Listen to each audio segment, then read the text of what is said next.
আসসালামু আলাইকুম দোস্ত। কোপা আমেরিকা ও দুইটা ফ্রেন্ডলি ম্যাচের জন্য ইতিমধ্যেই ট্রেনিং ক্যাম্পে যোগ দিতে শুরু করেছে আর্জেন্টাইন প্লেয়াররা। বর্তমান চ্যাম্পিয়ন আর্জেন্টিনাকে আপকামিং কোপা আমেরিকার জন্য হট ফেভারিট ধরা হলেও আর্জেন্টিনার ডিফেন্স লাইন আপ নিয়ে রয়েছে উদ্বেগ উৎকণ্ঠা।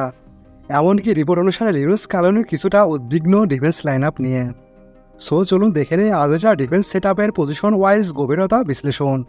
কোপাতে চীনের দেওয়াল হবে নাকি তাসের ঘরের মতো ভেঙে পড়বে?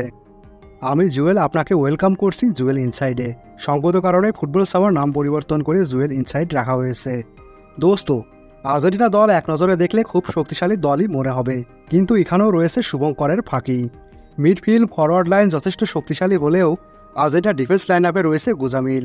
বলতে গেলে এবারে কোপা আমেরিকাতে আর্জেন্টিনার একমাত্র দুর্বলতা এই ডিফেন্স লাইন আপ। রেগুলার প্লেয়ারদের অফ ফর্মের পাশাপাশি ইনজুরির কারণে আর্জেন্টিনার ডিফেন্স লাইন আপের গভীরতা নিয়েই প্রশ্ন উঠেছে।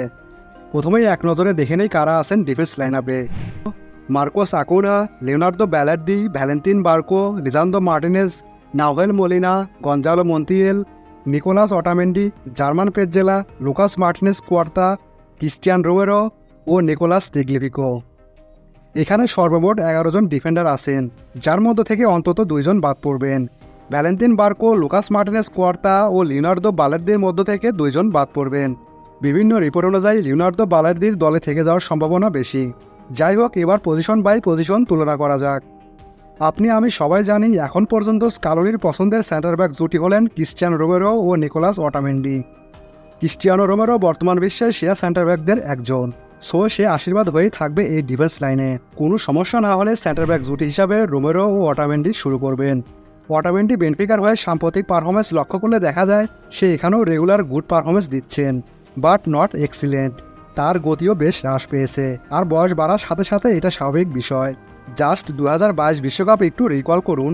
পুরো টুর্নামেন্ট জুড়ে অসাধারণ পারফরমেন্স দেওয়া অটামেন্ডি ফাইনালে প্ল্যানটি কনসিড করে বসেন, যেখানে তার স্কিল ওয়াইজ কোনো ভুল ছিল না। সমস্যা ছিল ধারাবাহিক খেলার কারণে, টায়ার্ডনেসের কারণে, আর এই কারণেই বড় টুর্নামেন্টের যোগ্য ব্যাকআপের দরকার হয়।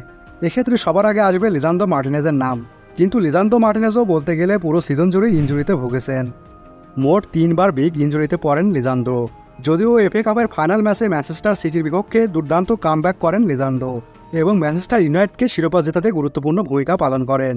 এমনকি ম্যাচ শেষে সিটি বস কিংবদন্তি কোচ পেপ গার্দিওলা তার প্রশংসা করে বলেন, লিজান্দ্রো মার্টিনেজই ম্যাচে পার্থক্য করে দিয়েছে, সে টপ 5 সেন্টার ব্যাকদের মধ্যে একজন। এখান থেকে বোঝা যাচ্ছে লিজান্দ্রো মার্টিনেজ সিজন জুড়ে ইনজুরিতে কাটালেও তার স্কিলের কোনো ঘাটতি নেই। তবে এখানেও একটা কিন্তু থেকে যায়, লিজান্দ্রো পুরো ম্যাচ খেলতে পারেননি, অর্থাৎ এখনও সে পুরো ম্যাচ খেলার মতো ফিট নয়। অপরদিকে কোপা আমেরিকাতে rough and tough kung fu football চলবে, যেখানে শারীরিক ব্যাটেল মুখ্য, যা ফুল ফিট না হওয়া লিজান্দ্রো মার্টিনেজের জন্য চিন্তনীয়। এখন স্কিলের কথা বললে রোমেরো, ওটামেন্ডি, লিজান্দ্রো মার্টিনেজের পরে বাকি 2 সেন্টার ব্যাক জার্মান পেজ্জেলা ও লিওনার্দো বালার্দির মাঝে গ্যাপটা বিশাল।